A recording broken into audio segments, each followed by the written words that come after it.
Something is about to happen and break out from this room, from this place. We know that this is a very important gathering. Many of us who came all the way from far places. But it's okay because what we are about to receive in this place will really go far.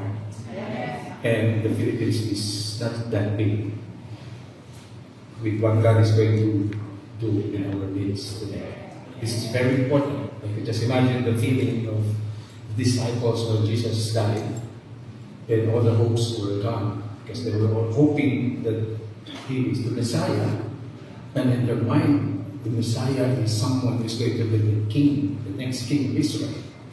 Someone that's going to save them from the oppression of the current empire they are in, the Roman Empire, which was really strong. It's impossible to overcome that. And then suddenly, these things happen really fast.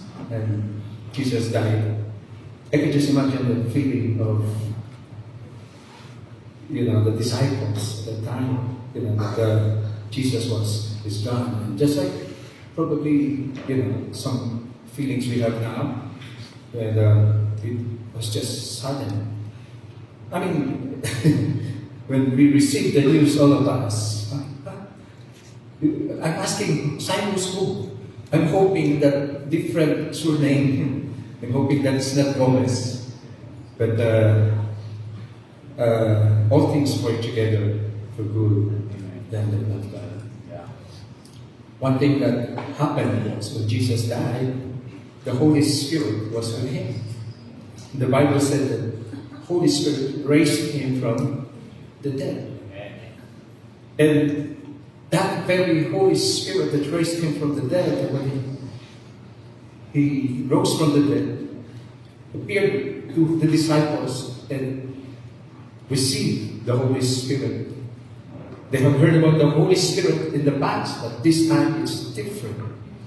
But God is still have to take it to the next level. That wait until the Holy Spirit comes upon you, then you will receive power. And you shall be my witnesses in Jerusalem, in Judea, in Samaria, and uttermost part of the earth. That's why what God is about to do here in our midst, the nation of the Philippines is too small. We are more than 120 in this gathering today. So it's important that we prepare ourselves because Jesus took Him 3 years to be with His disciples. So make sure that we are prepared. This succession has to be accurate so that what Papa has been imparted to us must accurately be imparted to each one of us, not only to the firstborn, but to the next generation. That's why this is really important. Tingnan niyo naman yung mga first generation, mga iika-ika naman. Lahat masasakit yung mga yuma.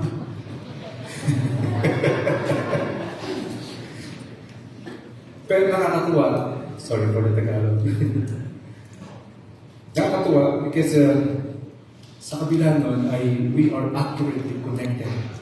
And that's how prayed us because they are champion of relationship. He gave us the example of how it is to have that partnership between Papa and his friend Tunde Baccarat.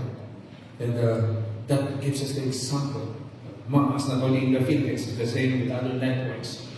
And with what we do here, we are working hard to really make sure that we are properly aligned because without such alignment, there will be no accuracy in a transition or in just a succession. So I believe that this is a major turning point for us as Isaac Philippines. Amen. I pray that this is not just a conference, that it will be an encounter where everything changes. And it takes people who are ready. Imagine, he waited for thousands of years for that prophecy to come. Prophet Joel said, in the last days, I will pour out my spirit among all flesh. Prophet Joel was sharing what is from the heart of God. In the last days, I will pour out my Spirit among all flesh. They've been waiting for that day. When is that last day going to come? And then suddenly, when they were waiting in that upper room, they received the promise. They had no idea. But Peter stood up. This is what Prophet Joel was talking about. And that pouring out of the Holy Spirit among all flesh, that includes you and me. Because their mindset was exclusive for the Jewish people. How did they say that? Peter stood up, remember, in Acts chapter 2, and told the people, and quoted that verse, in the last days I will pour out my Spirit among all flesh. Akala natin, alam na niya, but he is not understanding. He has no understanding, he has no idea what he was talking about. Because in Acts chapter 10, when God told him to go to the house of Cornelius, he was confused. You want me to go to Cornelius? Don't you know that he is a Greek, he is a Gentile, he is a Roman general, and you want me to go to Cornelius? Don't you know that I'm a Jew? So Peter, even what he was quoting in Acts chapter 2, in the last days I will pour out my Spirit among all flesh. He has no idea that's what really, what God really wants it. Even probably Joel. But when he said in the last days I will pour out my Spirit among all flesh, that means it's beyond boundary. Yes. It's beyond, the restrictions that we put in ourselves, probably our own network, our own group, our own family, because God cannot be restricted, or we cannot limit Him with certain things. Amen? So I believe that this is what He wants, that the fire that He wants to pour out in the last days shall spread. And I believe with what God is doing among us, we thank God for Papa Jonathan, who has labored so much in this nation. Look what the Lord has done. Look what the Lord has done. I could not imagine what would happen to us if, someone like Papa would have not labored so much and faithfully coming here and suffered with us. And look what the Lord has done. And somebody asked us, we were on our way here, and asked us this question, so what's going to happen to Isaac now? Somebody says, it's like, it's going to happen. I told him that he's from other countries, not from here. Told him that Papa has invested so much already. We have received so many words. And we have so much that it is more than enough. Where we could pass it on to the next generation. It's more than enough. We thank God for Papa, that He has given us so much. It's not Papa, it's the Holy Spirit. It's the presence of God upon His life. Those things. When we first attended these conferences, I remember, well, some of you, the second generation is, you probably are older than us, but we have been attending since, when was the 1993, I went to Malaysia for SOP. And I was like, how can the people in the Philippines understand what we are receiving here? And I was like amazed how He ministers, that there's someone here, your name is this, and your address is like that. It's like so accurate with a lot of supernatural. I said, wow, this is like, it's awesome. How can someone move like this? And then, not long after that, all those prophecies, all those words just one by one unfolding, coming to us. And it's a seed in us. And it's working mightily. I'm telling you, where can you find a group of people? I'm not saying this to make ourselves better than others. But one of the most solid network in the Philippines is this group of people. I've been going to different places around the nation of the Philippines. I've been dealing with the pastors, ministerial fellowship. I myself is the chairman in our city, working with pastors. And as I, travel around, and I could not find a group of people as strong, as solid as. I'm not trying to lift up Isaac, but Isaac is just a scaffolding, as Papa will always say. When you build something, a construction, you need the scaffoldings. What's important is the body of Christ. And this structure is so solid and it's properly aligned and designed according to the pattern. It has to be according to the pattern, because if it is not according to the pattern, then there will be no accuracy. There will be no succession. But we thank God that whatever Papa wanted to pour out, we are so small compared to Papa John III. Each one of us, we are so small, but at least we thank God that each one of us, as we receive, we put our grace together and we work together. And even the heaven is just waiting and watching what's going to happen in the Philippines. The nation of the Philippines is not that big. The hope of the nation of the Philippines is not on our president, it's not on our newly elected senators or government officials or mayors or governors or whoever are those people who claims they are the hope of our nation. No, they are not the hope, because corruption will always be there. But you and I, the Church of the Lord Jesus Christ, the Bible says, the creation is waiting for the manifestation of the sons of God. The creation is waiting for us, and we know that Holy Spirit is working mightily in us. We have to just have to properly align ourselves, always adjust, so that we are properly aligned to the presence of God, so that in Him we live and move and have our being, so that it's not by mind, it's not by power, but by the Holy Spirit.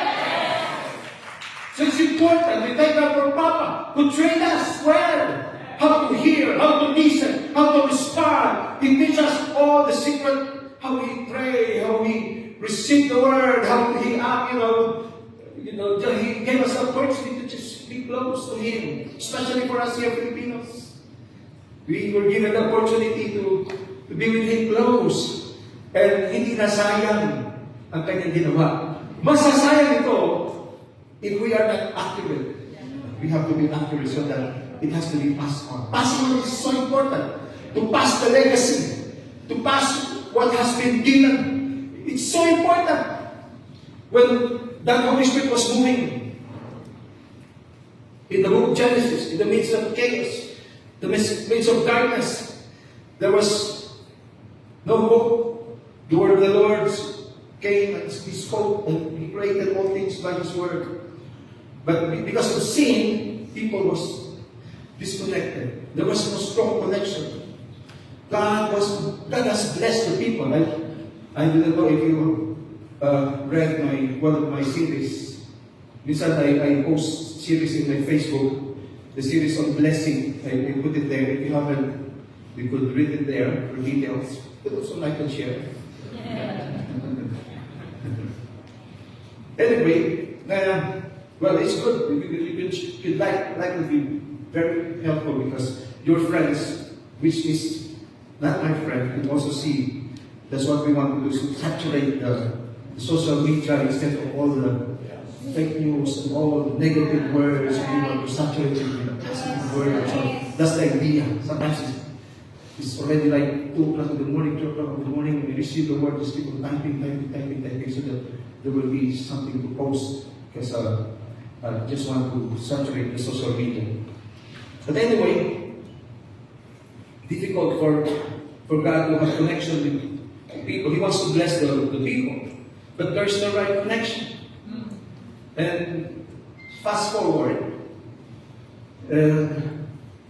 he found Abraham. In the midst of, he is not perfect, he has a lot of flaws. Probably worse than you, than us. But he found this man, he had that connection. And he called Abraham, and Abraham responded to him.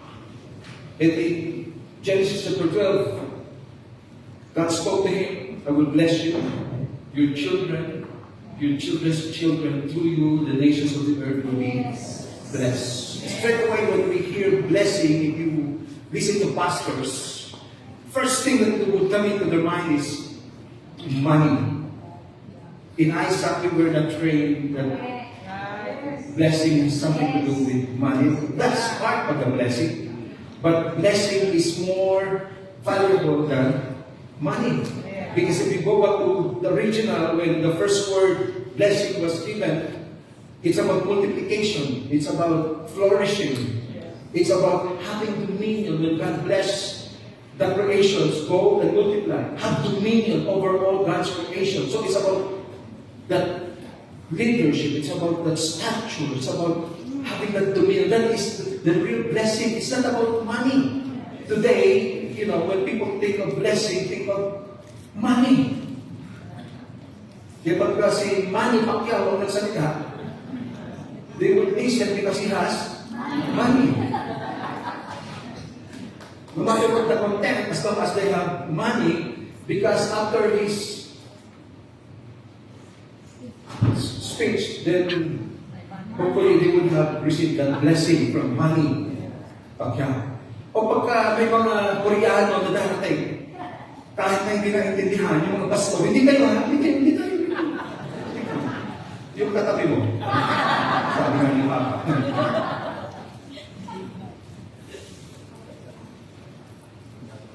Pagka kahit sino na, may Koreano dyan, o kung sino mga, pagka may mga foreigner, ay tingin nila ay sponsor. So the connection is not through those kind of connection. Because a lot of people wants to find that connection. Wants to find that connection. It comes to like, they have money, they have influence.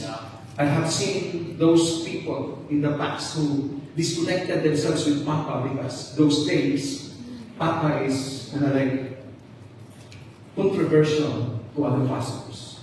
They falsely accuse him of so many accusations which is not true. So we have to go to the pastors and explain to them that, this is Papa. He's transparent. You could see his teachings on his books, on his tapes. Those days, we were using tapes. And because of this kind of things, people, they disconnected themselves from Papa. They don't want to be, part of all this chaos that happened to him, those histories in the Philippines. And because a lot of people, they want to have that connection with those influence, probably with money, in politics and all that. That is not the kind of connection. We're talking about accurate succession. You cannot find a connection on this kind of, or the succession in this kind of connection. It has to be better than that.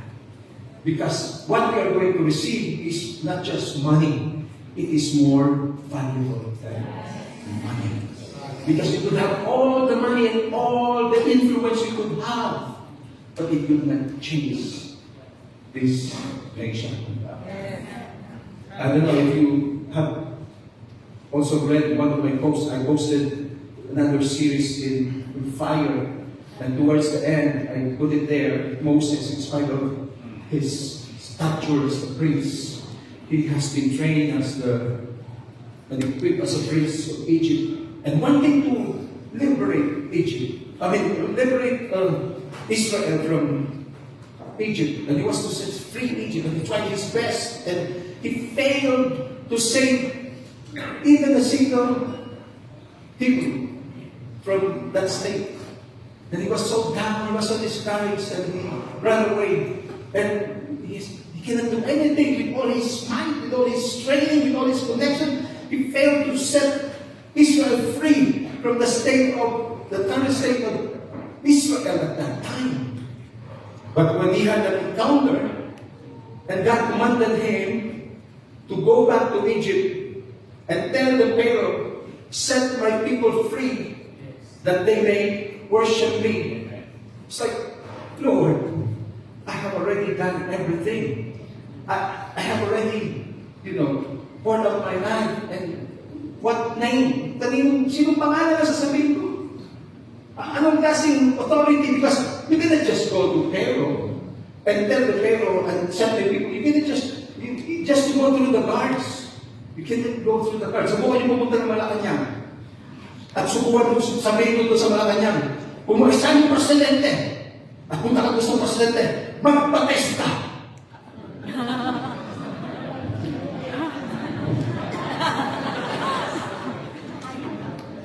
Test ang sabi ko, wala ko sinasabi, mali ko. Yung test lang, yung natulog ko test lang. Wala ko. Test lang.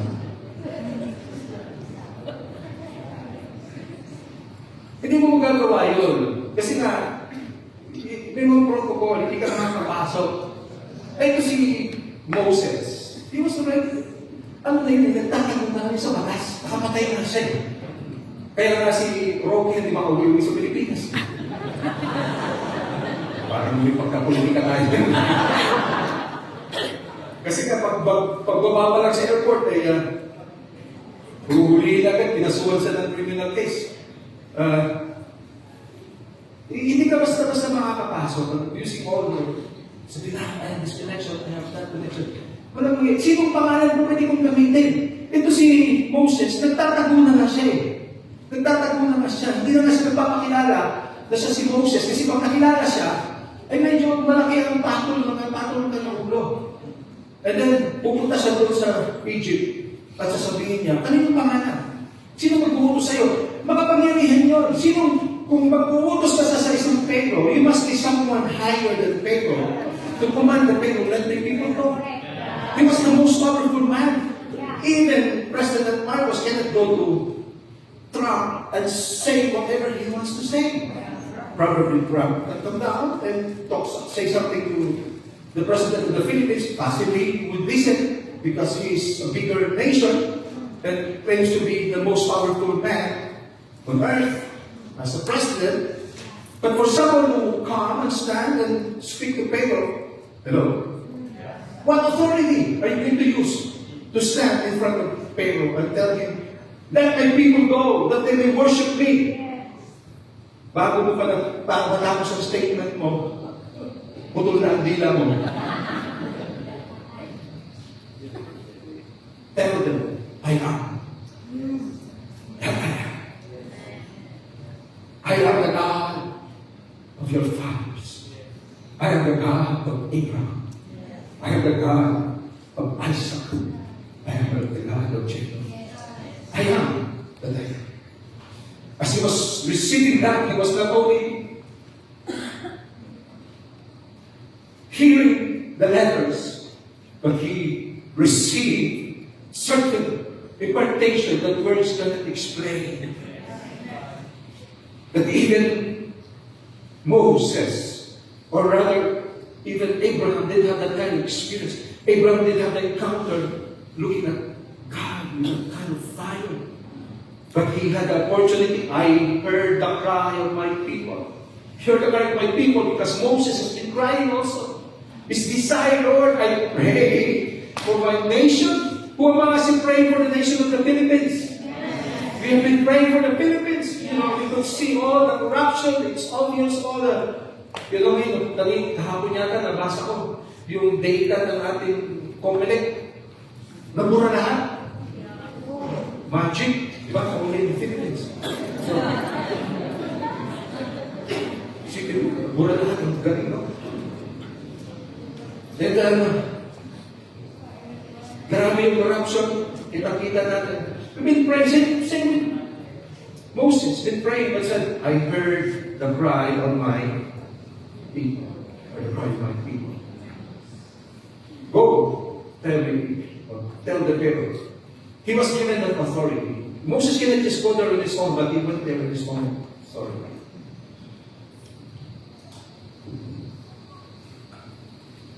Going back to Abraham, in the midst of chaos, in the midst of darkness, in the midst of silence, in the midst of... When you say chaos, that means walang direction, walang tuhan. Yung paikot-ikot. Are you still here? Yes. Before the time of Abraham, it was like that. That's what it means. It's not only in terms of yung magulo lang, walang kalsada, nagsunog, nagkaroon ng calamity, walang dapat, alam yung ganyan chaos. So also in time of Abraham, hindi na nila alam, what's next? Because his brother died, and his father was so discouraged, they cannot continue, just like him. The first thing we ask is when Cyrus, is gone, are we going to continue? Tutuloy ba natin itong ating conference? This is one of the questions we have been asking. So we called our staff brethren, yes, let's do that. Let's continue. Let's do it because, God has a plan, and we thank God for today. Amen?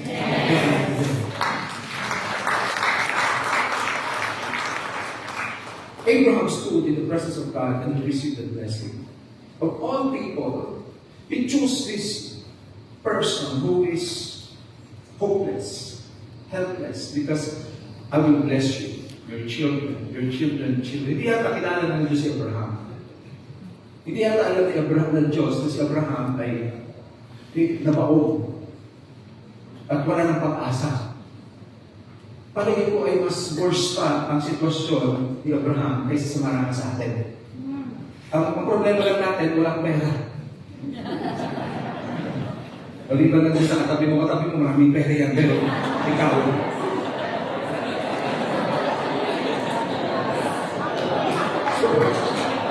Maraming pera, sobrang reaction na. Our friends here wondering what was that Tagalog word. So, There's a commotion. let us argue.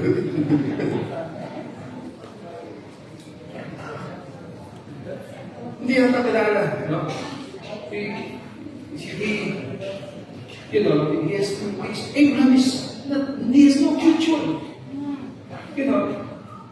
Sarai is not capable of having children, and yet he has chosen Abraham. He doesn't care about what your situation is. You have no money, you have no influence, you don't know how to speak. Yeah. He doesn't care. Yeah. People, they look at the outward appearance, but God looks at Yes. what your limitations are. What's important is you have that heart. I remember when God spoke to me those days, I will bring it to the nations of the world. As a young kid, as a young people, those days when God spoke to me, I could not even speak English. Ngayon, kasalanan sa asawa ko, tinuturuan ako mag-English. Ako sa kanya. Ngayon, baliktad na. Ako na nagtuturo sa kanya.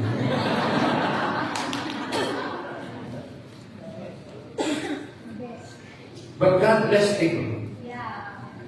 And make the long story short, yung blessing na yun is not material, it's not money. Although that includes material. We only have time to look at the life of Abraham, how God has blessed him. God spoke to Abraham, and constantly he would speak to Abraham. And Abraham would set up that altar and make sure that he have a place where he would offer the sacrifice. Because of all the people of the earth that time, only Abraham had access. I'm saying that only Abraham, because Melchizedek was also there.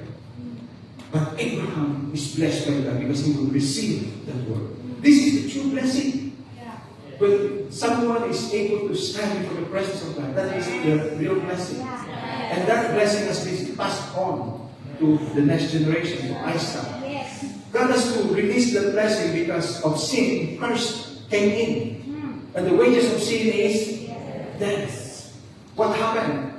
During the flood. Remember the flood during the time of Noah? Because of sin, God has to wipe out man. And what about in the Old Testament? That those people who tries to conquer from one nation to another nation, a lot of killings. Isn't this part of curses as well? That because of those killing, ang Diyos ba ay masamang tao o masamang Diyos na hinahayaan niya? But these are results of curses. And God wants to restore, God wants to remove this curse from man. Read what's happening with all that. In the midst of those curses, blessing is there. Abraham. And it has been passed on to Isaac. Yes. And Isaac has to pass this to the next generation. It's Esau. Because Esau is the preference, because he's the firstborn. Firstborn is like a practice of those days. But if you look at it from Cain and Abel, it's Abel, it's not Cain. But here, with Esau and Jacob, everybody was looking at someone like Jacob. He is the firstborn, he is a strong man. He is like the perfect person. He is the first in Isaac. He is the firstborn of Isaac. So, someone that was really close, but is he really the one, or what about Jacob? You know, Esau will always go to the nations, and you will see him. Now he is in Thailand having some missions, and then he will go to America, and Jacob is all over the place. I mean, Esau. But Esau would always go over the place. He would like have a new business, and you see, if you see his Facebook, oh, you will be like, how I wish I want to be like this. Well, Jacob is just with the mom. But the mom have the word of the Lord.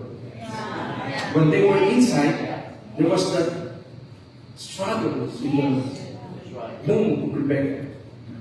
And God spoke to Rebecca that the older will serve the younger. Isaac doesn't know. Probably he tries to communicate that with her husband, but no, it's like a real thing.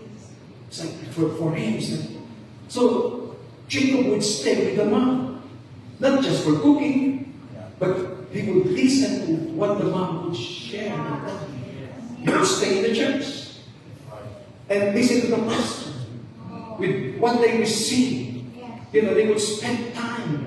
While others, they go from one seminar to another. They go to G12, they go to G8, they go to G3, all kinds of G-board. So they go all over. Well, Jacob would stay with the mom. But the mom understands something. She knows something. That's why when the crucial times, as a time as this, that God is about to release that blessing. That's so important. Because if that blessing is to be given to the wrong person, that's it. It stops there. May hindi natin pinag-uusapan natin. Kung bisayari ko, para mas maliwanag. Hindi, pero hindi.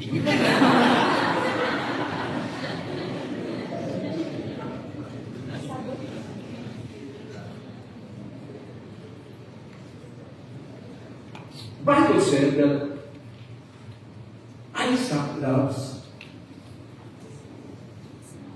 Esau. But another part of the Bible, God loves Jacob and he hates Esau. So whose choice are you? There you are, busy doing, probably attending some business summit or something, all the certification, and another one is just spending in the presence of God and just receiving that very important moment that Isaac has to pass that blessing to the next generation. And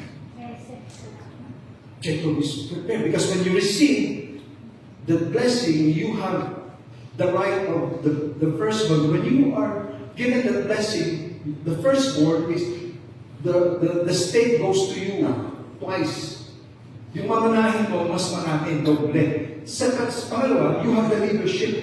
The blessing goes to you if you're blessed. You have the leadership of whatever is left. So you become like when the father is gone, then you are next. And all that is down there is under your care. And Esau is already like, wow, he's ready for that. And we know the story. And Esau went and did his best. And Rebecca said, go, do this. And go to your father. And where, you know the story. You're better than me. But what if my father would find out that I'm not Esau? I will receive curse instead of blessing. And sabi ni Rebecca, hayaan ako ang sumpahin. Let the curse be upon me instead of you. So, make the long story short, Jacob became Jacob, meaning deceiver. He Jacob his father. He deceived his father because he's a deceiver. But there was that conflict. Like this, the atmosphere is not nice. Like the conflict between Esau and Jacob. You receive the blessing, but it's like, it's hindi maganda yung samahan. He has to run away from his brother because his brother promised that when my father is gone, I will kill Jacob. So Rebecca said, allow your son to go to the land of my father. Make the story short, he started to travel. The following day, in his struggle, God started to reveal himself as in the form of the dream. He saw a ladder connecting the heavens and the earth. Remember the story? Yes. Jacob, or rather, Esau is already finally. All these material things, all the leadership is mine. So, no problem. I'm happy. I'm happy. Whatever happened, it didn't affect me at all. Because some people, when they think of blessing, they think of what they see, what they touch, material things. Yes. While Jacob is going through troubles and suffering and traveling and danger. But what he had is the blessing of his father Isaac, that God spoke to Jacob, giving him the dream. Remember the story? Yes. Ito si Jacob, akala niya siya ang blessed. Akala niya, marami siyang pera. Rather si Esau, ganda niya ng sasakyan, bagong model, kahit mapapala, maraming asawa, no? Ganda yung kanyang buhay. So, easy lang yung buhay. Samantalang ito si Jacob, pero nahiram sa buhay, itong pagpuyat. But one thing meron si Jacob is, he had a dream. He had an encounter. He had an opportunity of meeting the God of his father. And that same God who spoke to Abraham is the same God, the same God who spoke to Abraham and Isaac is the same God who is now speaking to him, because that is the true blessing. He is receiving that encounter, receiving that. It's not really more on how much is your money in your account. It's not really more on those material things that you could get in the natural. But for you to be able to stand in the presence of God, you cannot just easily get that anywhere. You cannot buy that with money. You cannot manipulate people to get these things. Just like what Simon did. Here is the money. I want that I want to give it to me. You cannot do that. Here is Jacob with all the sufferings he has started to have his own encounter and finally received the blessing directly. As God begins to speak, the same blessing that God gave to Abraham is now given to him directly. And that blessing has been passed on. And of course, the story is long, which we do not have the luxury of time.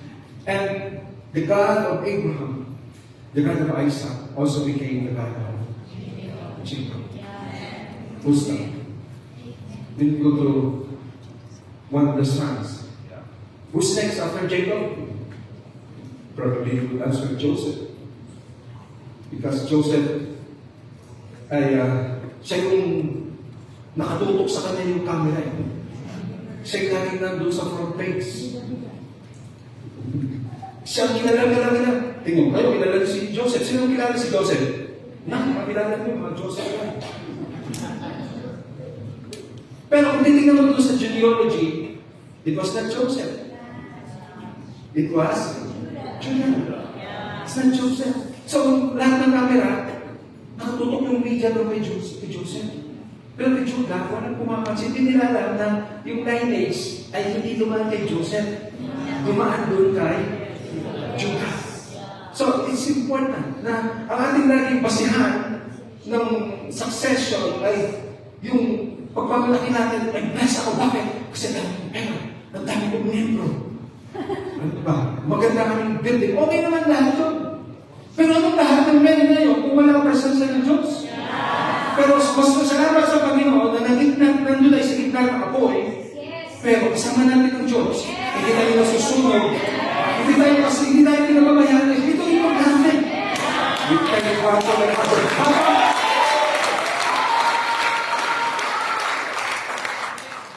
Thank God for that presence that He was carrying, and He imparted it to the sons. And now, in this conference, I pray that we will also receive. It's not that it's not saying that we are better than you are, but we have to accurately pass on the legacy to the next generation. And it's not by understanding, it's not by physical things, it is by the Spirit. If your heart has to be open, so that all this legacy has to be passed on accurately. Amen? And this is our prayer. And then, it didn't come to Joseph. Joseph was operating the way he operates because he was under the covering of his father, Jacob. Pero he don't really have the capacity. Remember, he could not even lay his hand on his children and release the blessing because he has nothing to release. He has to ask his father, Jacob, to please lay my hands on my children, to Manasseh and Ephraim, because he has nothing to release. So the God of Abraham, the God of Isaac, the God of Jacob now revealed himself to Moses. And now, when Jesus was here, I am that I am. I am the way, I am the truth, I am the life. Amen? So, this whole day, rather, 2 days actually, kalahating umaga, sa halos 2 days lang, we pray na tatanggapin natin yung mga pinagbagay.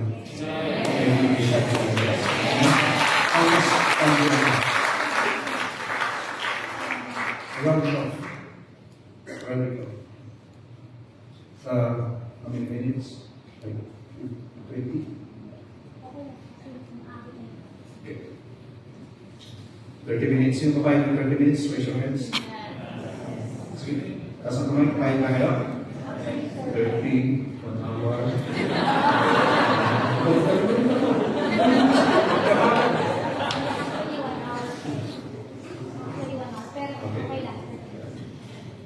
Pinapaspasan ko kasi kaya kayo.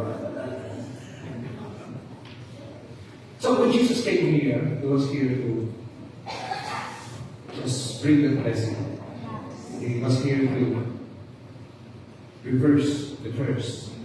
Because the curse was all over because of sin. And with what's happening around is just a result of curse. And Jesus was here to reverse that.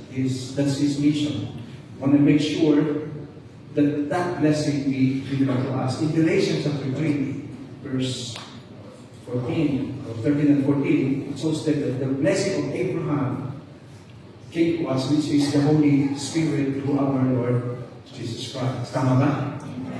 Amen? Blessing of Abraham. So, the blessing of Abraham is not about money, but it's about the promise, the Holy Spirit. So when Jesus was here, He wanted to make sure and make it possible that each one of us will truly receive the blessing. Do not worry about the money because money can follow. Susunod yung pera. Pag if God is giving you the direction, God will give you the provision. And when we talk about provision, the first thing that comes into our mind, like Papa said, is always money. Provision is not always in terms of money. You could have all the provision of money, but if you do not have the word, if you do not have the clear direction from God, then there's no provision. But when there is provision, there is the real bread, and then that's the real provision of God. Money is a small thing when it comes to provision. So when Jesus came here, He made sure that all is set up. He prepared the disciples for 3 years, making sure that when that day comes, that they are ready to receive the promise. Because if that day will come, and they miss the timing, then they will miss the outpouring of the Holy Spirit. That very day, they were expecting every time they go to the temple, Pentecost. I have another series on Facebook. Sabi ko sa inyo, i-friend niyo ako sa Facebook, i-follow niyo ako, i-like niyo para masundan yung sunod-sunod na series yan. Sunod-sunod na yan, no? Ibig na magsulat ako ng libro, i-series na lang natin at para sa lahat ay pwede makapagbasa. Anyway, sinigurado niya, he made sure that people are ready. And when people were ready, they were waiting for the promise. It's a Pentecost day. That's okay, thanks. It's the day of Pentecost. Pentecost Day, that is the 50th day of the celebration. It's supposed to be, that very day is the day where, after they offer the sacrifice, 50 days of celebration, the final day is, they will offer the sacrifice and put it in the altar. And traditionally, the fire must come down and consume the sacrifice. 50th day. So all the people are expectant, excited, waiting. This Jerusalem is a very busy day. Jews all over that place, from Galatia, from Corinth, from all over, they would go to Jerusalem because it's a Pentecost day. Puno-puno, fully booked lahat ng hotel. At wala puno-puno. It's a great celebration. That day, everyone is excited, waiting for that very important day where they offer the sacrifice and then the fire must come down. And that means God responded to their sacrifice.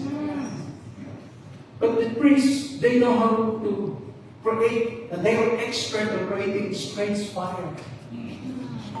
Sila yung invento ng lighter. O kaya kung sindi mabilis. No? So, makikita nila yung usok, yung apoy. Yun ang naglating sacrifice. Tulungan lang yun. Sindihan ng priest. May nagsindi. It's not the real Holy Spirit. Just like the church today. Yeah, that's right. Sometimes you go to church, people are jumping, shouting, they call it revival. And they just cannot discern. They just don't know. You know, what the real move of God, that they want revival. Because people try to touch the emotion. People try to touch, you know, what they want to hear. What they want. That's exactly just like the church today. Tama ba yun? Yes. Kaya natin i-fake, kaya na manood ka lang ng teleserye, di ba?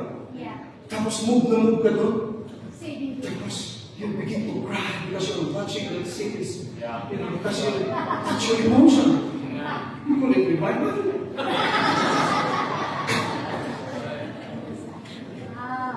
Or you're so happy. Are you happy?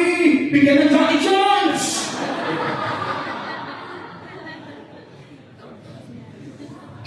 Mga revivalist natin yun, di ba? Mga ganun.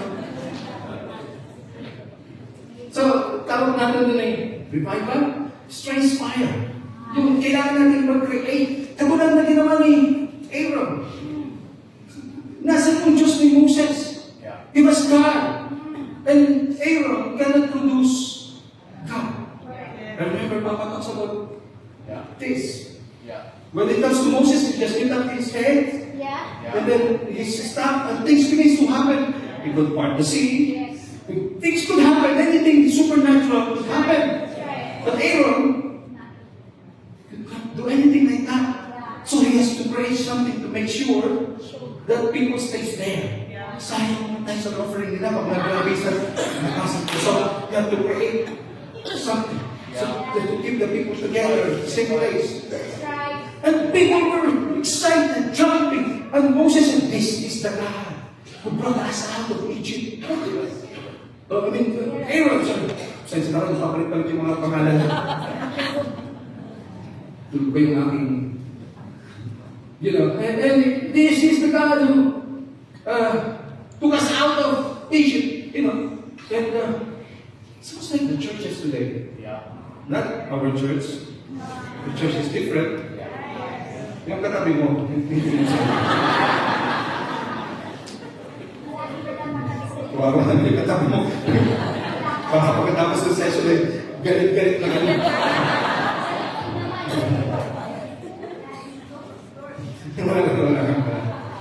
Powerful network na. Hinihirap ko lang po yung kay Papa. Lagi ko yung kay Papa. Hindi ako original na. So it says the church, lahat na lang pangulo o gimmick para mapanatili nila yung tao sa mundo sila. Papangakuan, hindi kayo ha, bakit sumalikod yung katabi nyo,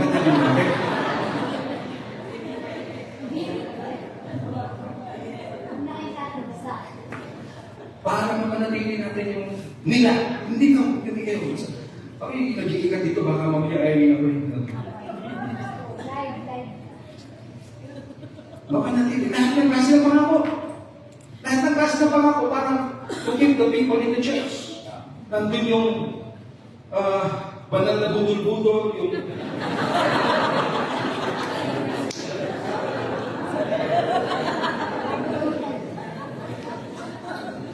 pumis ka.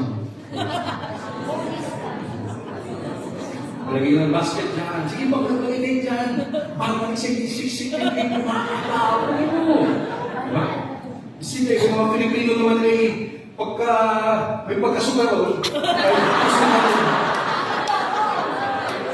Kaya magaling ng buto eh. Gusto natin yung pangin. Bakit? Kung bibigyan ko ng isang kanin, babalik sa akin ito. Lahat na, di ba? Tapos, naalala ko minsan, may kumatok sa akin, Pastor, bakit po? Pagkara po ni Vice Mayor, ano po yun? Blessing po. Blessing? Ano yun? May bigas, may sardinas, may blessing, no? Yung pataling galing sa Mayor sa loob ko. Si Mayor na parang si Vice Mayor parang nag-bless, no? At ganyan na nangyayari. Pag narinig yung mga pastor, paulit-ulit ko na siya. Okay, kung hindi kayo, yung mga pastor, yung nakatabi niyo.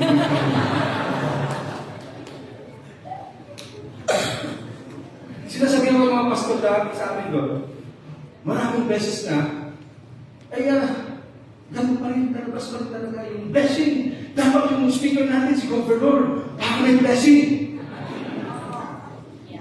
Makapag-quote lang ng konting verse si Governor, ay, anointed si Governor.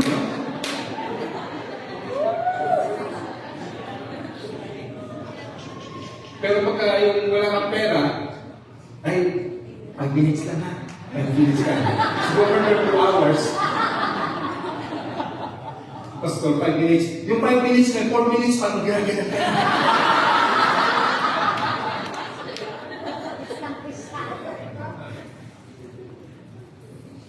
Lahat na ng klase ng ginagawa natin sa simbahan na strange spot. Just like what they used to do. For 100 years, there was silence. 400 years, there was silence.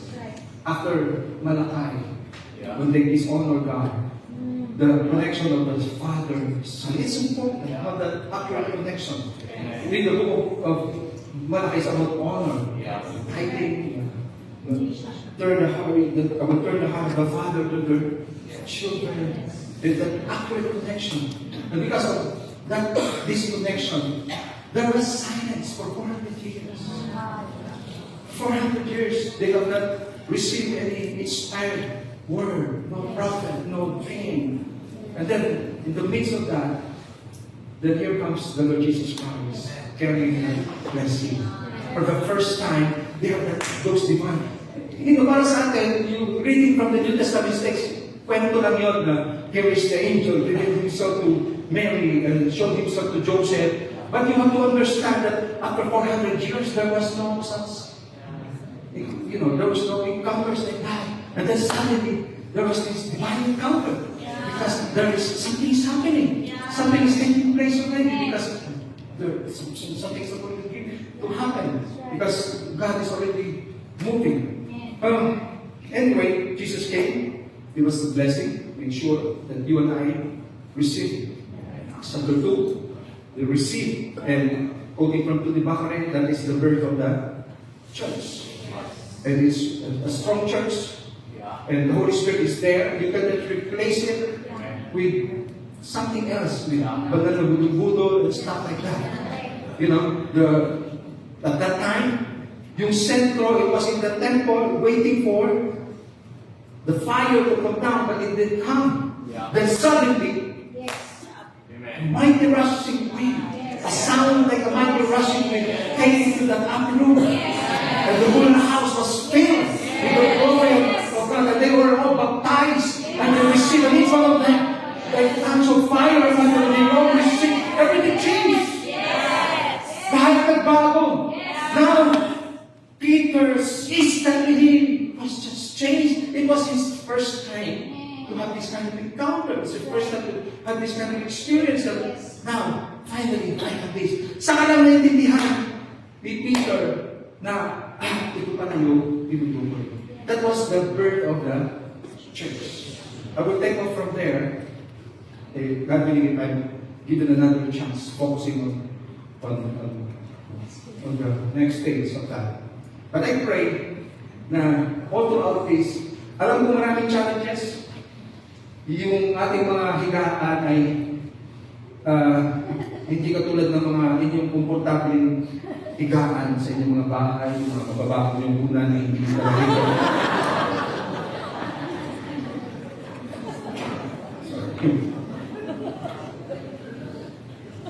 Pero okay lang yan. Hindi rin natatay. Yung ating mga, ito yung next or second generation. Pero yung second generation natin, mas matatanda ka sa mga first generation. It's not in the age. It's not in the age.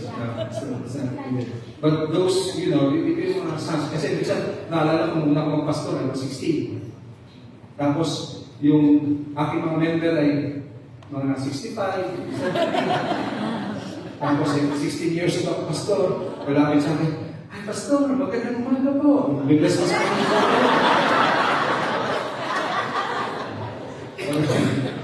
So, sometimes it's like Papa when he started his. So, I pray na sa akin ngayon ay bukas ng lahat. Bukas ang langit.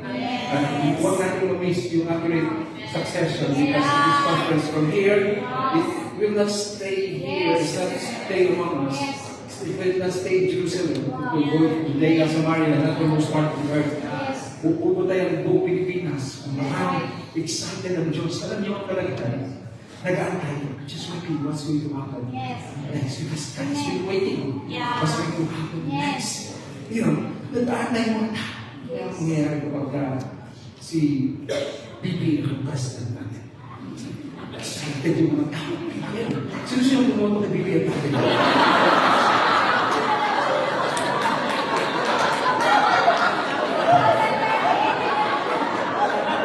Excited na!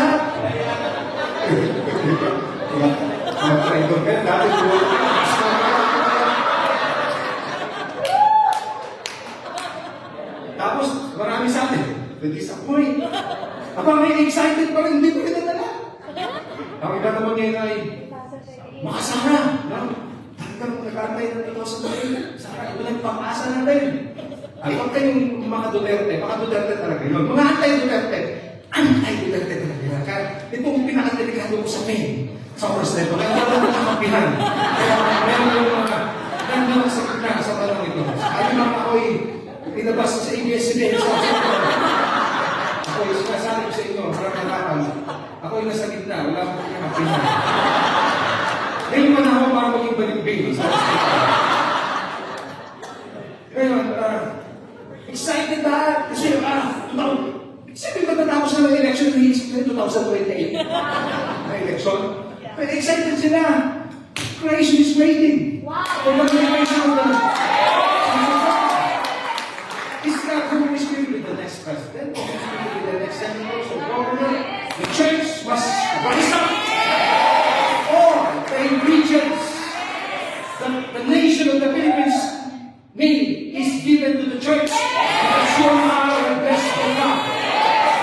That is the blessing to have dominion. Yun ang kailangan natin. Hindi mo kailangan salita. Paano kung ako marunong magsalita? You have the Holy Spirit. You are blessed and you have the Holy Spirit. Ang kailangan natin yung mga expect natin si Mayor, expect natin si Governor. Salamat sa kanang iniisip lang nila, budget. Correct. Pero parang ganito talaga yung mga nangyayari pagka nandun ka sa politika, pag napalapit ka doon, ang laging nasa isip nila, magkano pikitan. It's all about budget. Pero ikaw at ako, ang may tunay na kapangyarihan, how to rule and reign in our Lord Jesus Christ. Paano yan? Hindi ako nag-aaral, hindi ako magaling. Paano yan? Bata pa ako, paano yan? Maganda na ako, it doesn't matter. We have the Holy Spirit. And we are acting connected. We have Papa Jonathan. We have one another. We have the body of Christ in the Philippines. And that is strong enough. We have everything we need. He has provided everything we need in godliness. Hindi natin po pwede hanapin. Ay, kung may pera lang ako. Ay, kung marunong lang ako. Kung may we have the Holy Spirit. That's why our prayer is, Lord, we pray for more of you. All your blessings. And God will so release the blessing upon us. 2 or 3 gathered in His name. Pag-uwi natin sa ating mga places, we pray. And then God will just come down. God will give us the direction. God will give you the word. One step at a time, but it's okay. Magkakaroon yun, pero sigurado yun, may pinitahan, may matutulungan. Sigurado ang Diyos. Tutuparin niya ang kanyang mga pangako. Tutuparin niya ang salita. Kahit meron siyang salita para sa bansang Pilipinas. Kung wala tayong natatanggap na salita, if the church of the Lord Jesus Christ is not receiving any word from God, then we are doomed. Yes. But we thank God that we are not in the state of Ichabod. We are in the state where we are blessed. We are not only receiving a drop of His presence, but the pure move of God is being poured out. Oh, the heavens is excited about what God's going to pour out, what God's going to give to the Philippines. In this move of God, hindi yung mas mataas, hindi yung mas una, hindi yung firstborn, secondborn. Alam mo ba, firstborn is Jesus? Yeah. Is that Esau or the first he was talking about Jesus, the firstborn, and the right of the firstborn is given to the Lord Jesus Christ. He was talking about Jesus. So wag na kayo mag-alala. He is the head. Huwag ka nang mangarap na ikaw maging ulo. You are part of that body of the Lord Jesus Christ. Okay? So hindi ito pagkalihan, hindi pagkalihan mo ka, the least among you is the greatest. It's not really like to position yourself at the greatest place because God knows where to places and when to places. Nakatingin ng Diyos, David was just there in the morning. God handpicked him, placed him in the right time. So it's not about who's going to be the next, who's going to be in the position. It's not about who's going to receive that blessing from man, but you're going to receive that blessing. When God truly bless you and you're holding on that word, believe me, you are secure. The Philippines is secure. You are not the savior of the whole Philippines, but God has entrusted you probably your own small barangay, your own small town, your own city, or province, or whatever, business, whatever it is that God has entrusted to us. Kung ano yung binigay na Diyos na instruction, sigurado tayo unti-unti ito ay gumagapang. Definitely face challenges, but I'm telling you, kahit na hindi kayang sirain ni Satanas ang simulan niya dito sa Pilipinas. Salamat sa Panginoon. Amen.